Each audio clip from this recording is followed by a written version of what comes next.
सदैवरूपरूपाय विष्णवे सर्वविष्णवे यस्य स्मरणमात्रेण जन्मसंसारबन्धनात् विमुच्यते नमस्तस्मै विष्णवे प्रभविष्णवे ॐ नमो विष्णवे प्रभविष्णवे। श्रीवैष्णवाय उवाच शुद्धा धर्मानुशेषेण पावनानि च सर्वशः युधिष्ठिरः शान्तनवं पुनरेवाभ्यभाषत। युधिष्ठिर उवाच किमेकं दैवतं लोके किं वाप्येकं परायणं श्रुवन्तं तं कमर्चन्द्र प्राप्नुयुर्मानवाः शुभम्। यो धर्मः सर्वधर्माणां भवतः परमो मनः किं जगन्मुच्यते जन्तुर्जन्म संसारबन्धनात्। श्रीभीष्म उवाच जगत्प्रभुं देवदेवम् अनन्तं पुरुषोत्तमं स्तुवन्नाम सहस्रेण पुरुषः सततोत्थितः तमेव चार्चयन् नित्यं भक्त्या पुरुषमव्ययम्।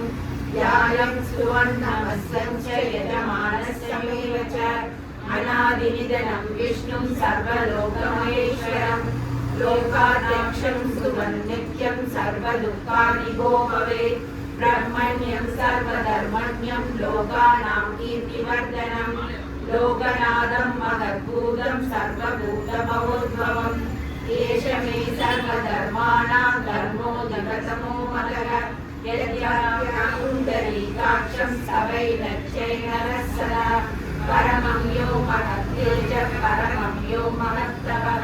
परमं यो महद्ब्रह्म परमं यः परायणं पवित्राणां पवित्रं यो मङ्गलानां च मङ्गलं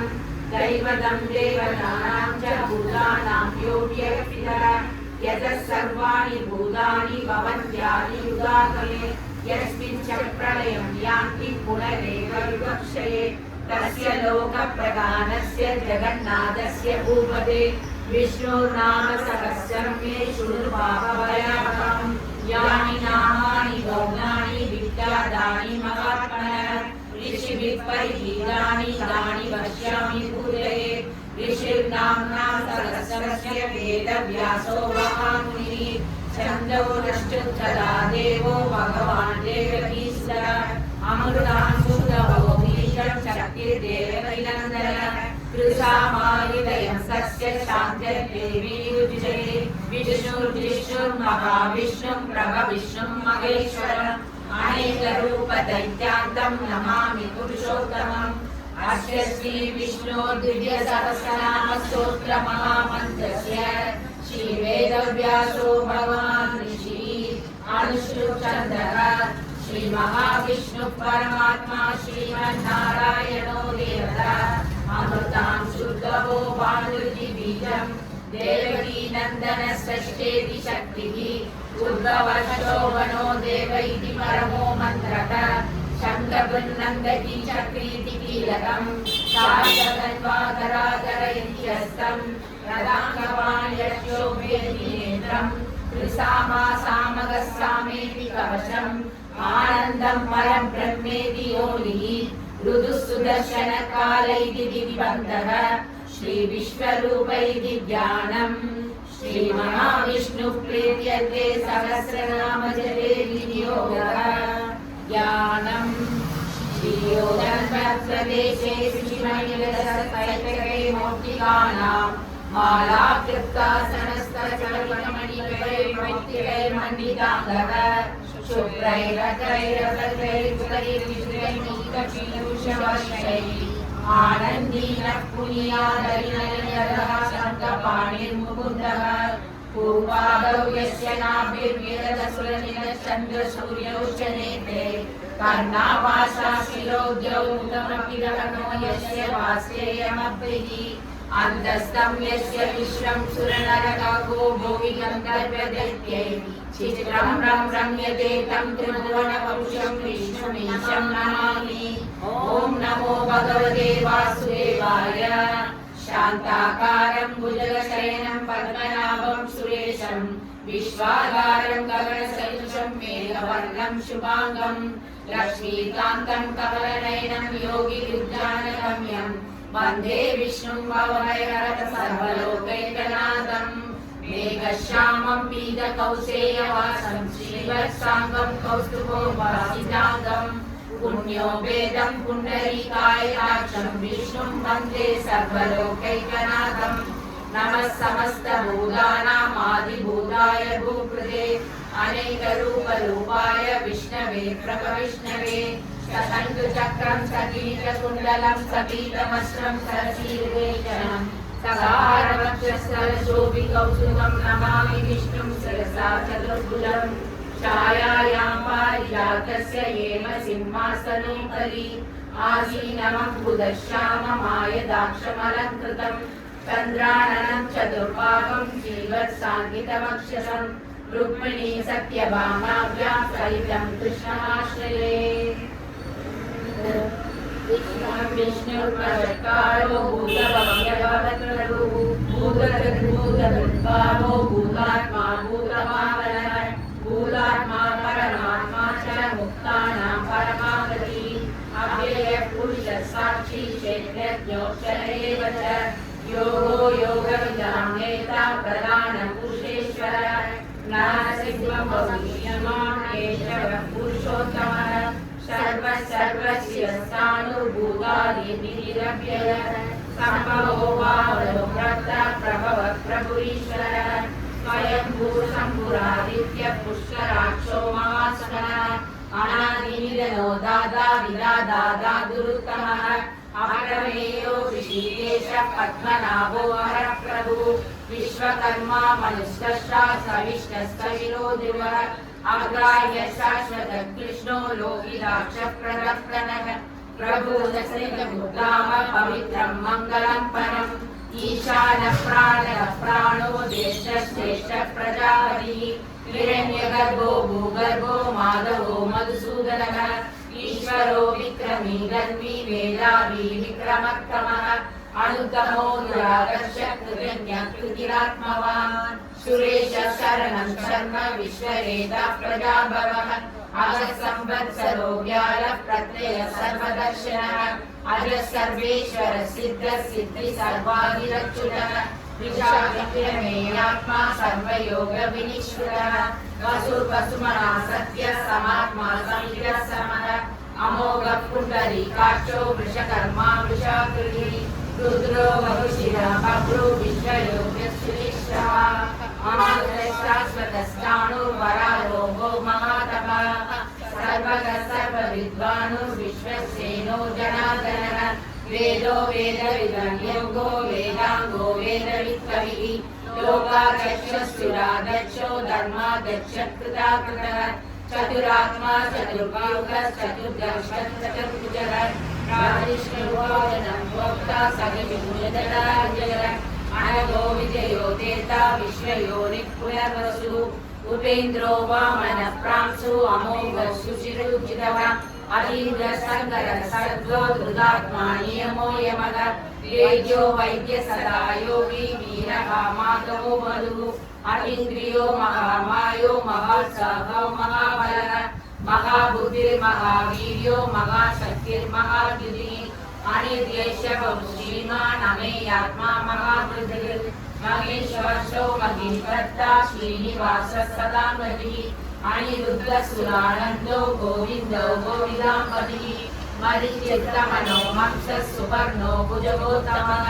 हिरण्यनाभः सुतपः पद्मनाभः प्रजापतिः अमृतः सर्वसिंहः सन्दाता सन्निमांशरः अजो दुर्मर्शनः शास्ता विशुद्धात्मा सुरारिणः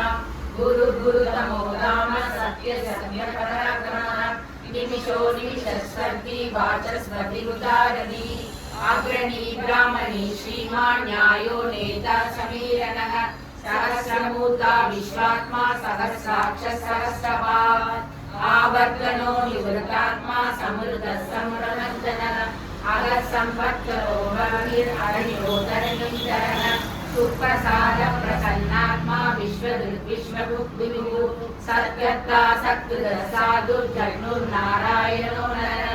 असंख्येयो परमे आत्मा विशिष्ट शिष्यभिक्षुभिः सिद्धार्थ सिद्ध संकल्प सिद्धि साधनः विषादी विषभो विष्णु विषवल्प विशोदनः वर्धनो वर्धमानस्य विविधश्रीसागरः सुभुजो दुर्धरो वाग्मी महेन्द्रो वसुतो वसु नैकरूपो बृहद्रूपः सिसिविष्टप्रकाशनः ओजस्तेजो दुदिनरः प्रकाशात्मा प्रतापनः बुद्धस्पष्टाक्षरो मन्त्रश्चन्द्रांशुर्भास्करद्युतिः अमृतांशुधरो भानुः औषधं जगदस्वेतु सत्यधर्मपराक्रमः भूगभव्यभवन्नाथः पवनः पावनो नरः कामः कामकृत्तान्तः कामः कामप्रदः प्रभुः युगादियुगार्तो नैकमायो महाशनः आदृशयो व्यक्तरूपश्च ईश्वरो विशिष्टशिष्येश्च शिखण्डेन वृषो वृषः क्रोधः क्रोधकृत्कर्ता विश्वबाहुर्महीधरः अच्युतः प्रजितः प्राणः प्राणदो वासवानुजः अपानिधिरधिष्ठानः अप्रमत्तः प्रतिष्ठितः स्कन्दः स्कन्दधरो दुर्यो वरदो वायुवाहनः वासुदेवो बृहद्भानु आदिदेवः पुरन्दरः अशोकस्तारकस्तारः शूरः शौरिजनेश्वरः अनुकूलश्चदावत्तो पद्मी पद्मनिवेक्षणः पद्मनाभो वरेन्द्राक्षः पद्मगर्भः शरीरभृत् माघवीर्धृतो मृतात्मा महाक्षो गर्गध्वजः अतुलशरभो भीमः समयज्ञो हविर्हरिः सर्वलक्षणलक्षण्यो लक्ष्मीवान् समितिञ्जयः वृक्षरो रोहितो मार्गो हेतुर्दामोदरः सः महीधरो महाभागो वेदमानमिताशनः उद्भवः शोभनो देवः श्रीगर्भः परमेश्वरः कारणं कारणं कर्ता विकर्ता गमनो गुहः व्यवसायो व्यवसायः संसारस्थानो ध्रुवः परमः पुष्टः तुष्टः पुष्टः सुवेशनः रामो विरामो विरतो मार्गो नेयो नयो नयः वीरशक्तिमदां शेषो धर्मो धर्मविदुत्तमः वैकुण्ठः पुरुषः प्राणः प्राणदः प्रणवः प्रभुः हिरण्यगर्भः शत्रुघ्नो व्याप्तो वायुरधोक्षरः ऋतुः सुदर्शनः कालः परमेश्वरी परिग्रहः उग्रः संवत्सरो रक्षो विश्रामो विश्वदक्षिणः विस्तारस्थावरस्थाणो प्रमाणं वीर्यमव्ययम् अर्थो अर्थो महाकोशो महाभोगो महाधनः अणिर्बिन्दस्तनाशो भूरन्मयुगो महामतः नक्षत्रनेमि नक्षत्री शमः क्षामः समीहनः यज्ञयज्ञो मनाव्यज्ञ कृतसत्रं सदां गतिः सर्वदर्शी विमुक्तात्मा सर्वज्ञो ज्ञानमुत्तमम् सुहृदः सुमुखः सूक्ष्मः सुघोषः सुगतः सुहृत् मनोबलो जिरक्रोधो वीरबाहुर्विदारणः व्यापनः स्पर्शो व्यापी नैकात्मा नैककर्मकृत् वत्सरो वत्सलो वत्सी रत्नगर्भो गणेश्वरः धर्मगुर्धर्मी सतसक्षरमक्षरः अविद्यादा सहस्रांशु विदादा कृतलक्षणः कवस्तिनेमि सहस्रस्य सिंहो भूतमहेश्वरः आदिदेवो महादेवो देवेशो देवमृद्गुरुः उत्तरो गोपतिर्गोप्ता ज्ञानगम्यः पुरातनः शरीरभूतभृद्गोप्ता कवीन्द्रो भूरि दक्षिणः सोमको सुरगः सोमः पुरुजित्सुरसत्तमः विनयो जयः सत्यसन्तो दाशार्वः शाश्वतां पतिः जीवो विनयिता साक्षी मुकुन्दो मितविक्रमः अम्बो निधिरदन्तात्मा महोषधशयोन्तकः अजो महाशस्वाभाव्यो जितामित्रप्रबोधनः आनन्दो नन्दनो नन्दः सत्यधर्मा विनिक्रमः महर्षि कविराचार्य कृतज्ञो मेदिनीपतिः महावरागो गोविन्दः सुषेणः क्षणमाङ्गलिः गुह्यो गवीरो गमनो गुप्तश्चक्रकलाधरः वेदासाङ्गो कृष्णो दृढसङ्कर्षणो दुषरः वरुणो वारुणो वृषः पुष्कराक्षो महामनः भगवान् वनमाली नलायुधः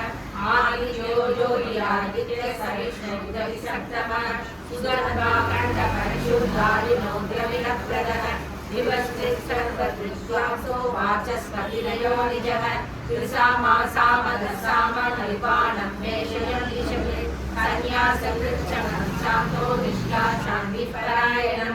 शुभांगो शांति दस्कृष्णकुलेशयः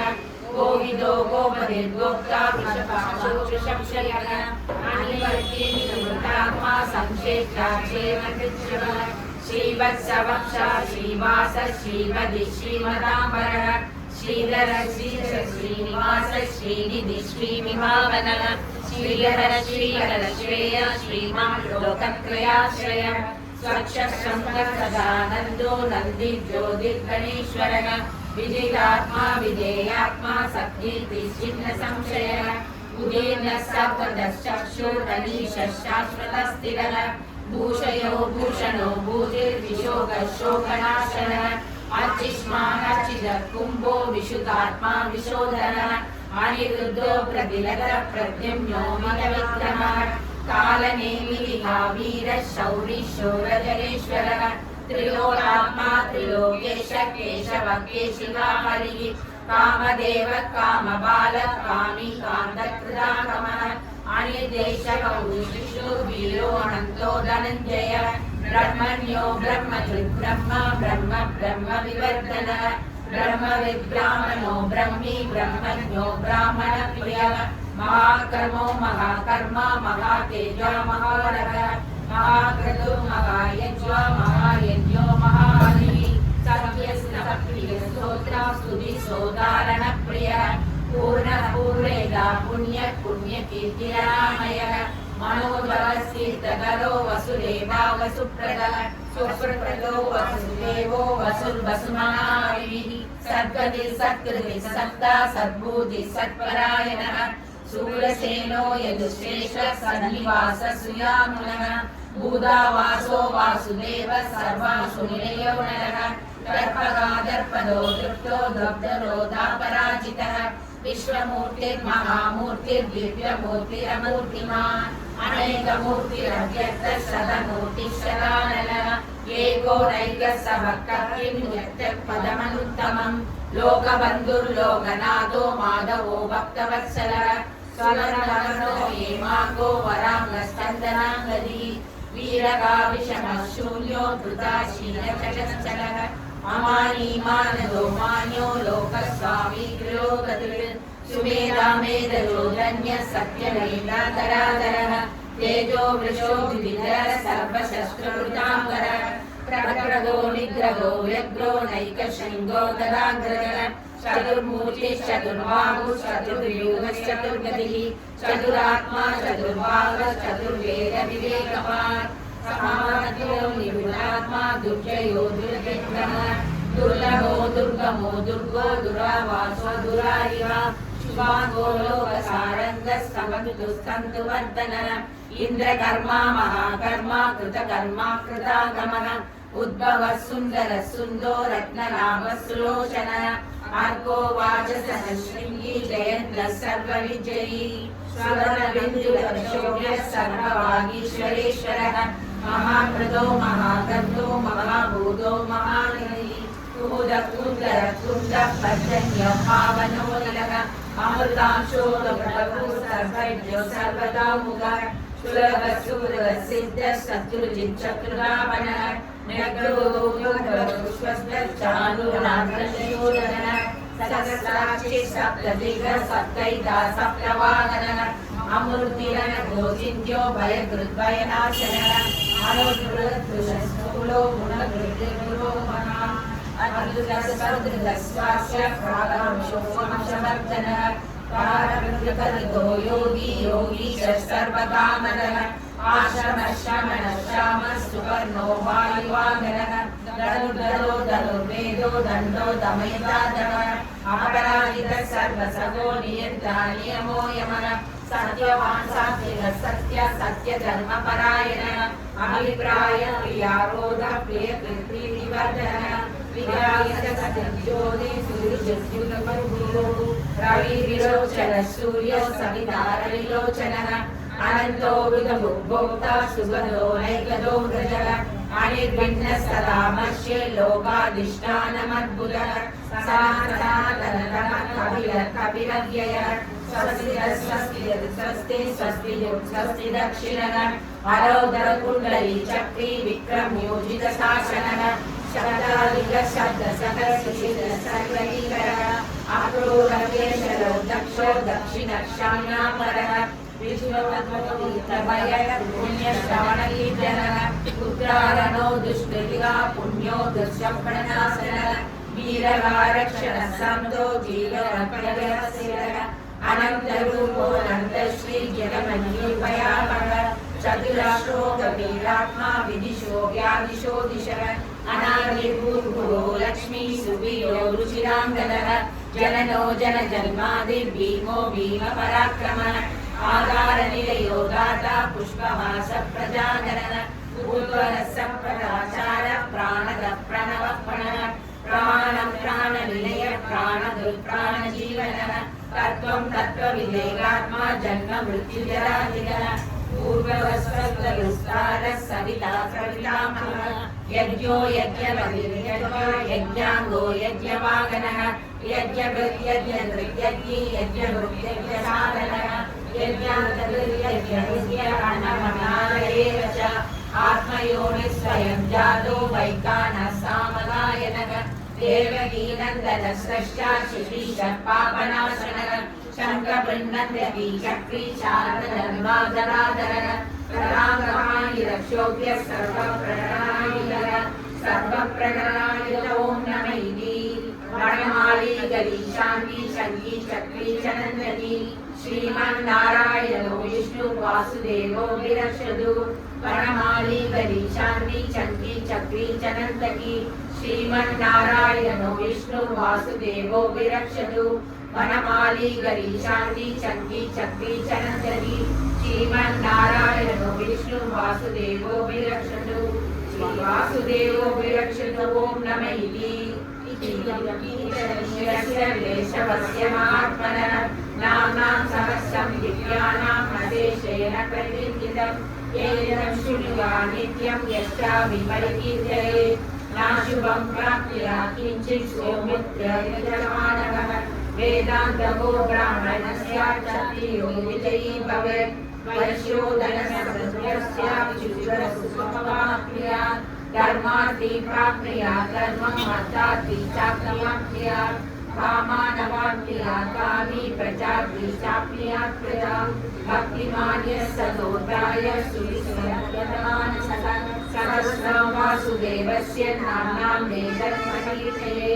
यशः प्राप्नोति विपुलं व्यापित्राधान्यमेव च अचलां श्रियमाप्नोति श्रेयः प्राप्नोत्यनुत्तमम् न भयोपचाप्नोति वीर्यं तेजश्च विन्दति भवत्यरोगो दुरियान् बलरूपगुणान्वितः रोगातो मुच्यते रोगात् बन्धो मुच्येतकाञ्चना भयान्मुच्येत भीतस्तु मुच्येतापन्नापदः दुर्गाण्यतिरगस्याशु पुरुषोत्तमम् स्तुवन्नाम सहस्रेण नित्यं भक्तिसमन्वितः वासुदेव श्रेयं मन्यो वासुदेवपरायणः सर्वपापविशुद्धात्मा याति ब्रह्म सनातनः न वासुदेवभक्तानां विद्यते क्वचित् जन्म मृत्युजरा व्याधि भयं नैवोपजायते इमं सवमरीयान श्रद्धा भक्तिसमन्वितः युज्येतात्मा सुखं शान्ति शरीरविशुद्धिः न क्रोधो न च आश्चर्यं न लोभो नाशुवा मतिः भवन्ति कृतपुण्यानां भक्तानां पुरुषोत्तमे